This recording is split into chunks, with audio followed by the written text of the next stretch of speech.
আগুনে পুড়ে ধ্বংসস্তূপ বাড়ি। আগুনের ধোঁয়ায় দম বন্ধ হয়ে মারা গেলেন মা এবং চাচি।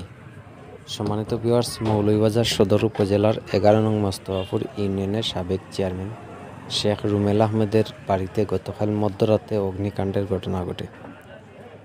অগ্নিকাণ্ডের ঘটনায় আগুনের ধোঁয়ায় দম বন্ধ হয়ে ঘরে থাকা মা এবং চাচি দুইজনেই মৃত্যুবরণ করেন। পরবর্তীতে ঘটনাস্থলে ফায়ার সার্ভিস উপস্থিত হইয়া আগুন নিয়ন্ত্রণ আনার পরে তার লাশ উদ্ধার করা হয় নিজ গর্তনে। আমরা বিস্তারিত শুনমু তারার বাড়ির যে নৈশ প্রহরী যে নাসলা তার লগে আমরা মাতমু, তান গেস্তানে বিস্তারিত জানমু কিভাবে আগুন লাগলো।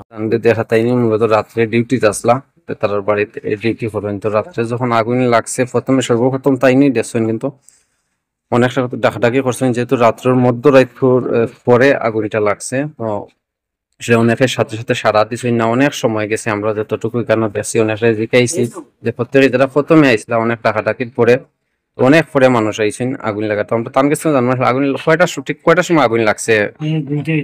দুইটা হইব আগুন লাগার পরে আপনি খুব জানো আসলা চক্কর দেয়টা আপনি কেউ সারা দেন না। এই সময় তো সব গুম হয় 2টার পরে।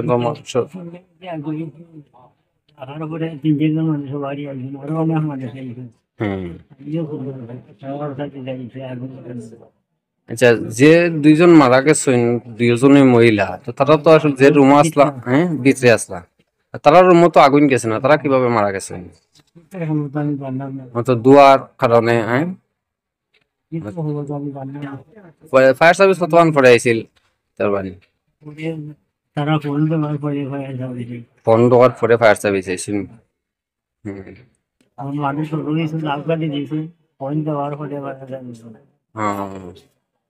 তো এর আগে এরা দুইজনই মারা গেছেন ফায়ার সার্ভিস আওয়ার আগে।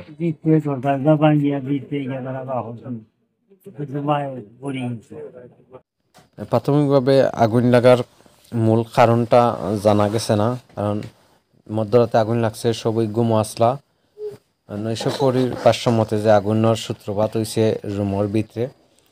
কিভাবে আগুন লাগছে সেটা হয়তো তদন্তের মাধ্যমে পরবর্তীতে জানা যাইব। আমরা তথ্যগুলা আওয়ার পরে আমরা চেষ্টা করবো আপনারা জানানি লাগি যে কিভাবে আগুনের সূত্রপাত হয়েছে এবং আগুনের ক্ষতির পরিমাণ হয়তো আপনারা দেখতে পাররা আপনারা চৌকের সামনে।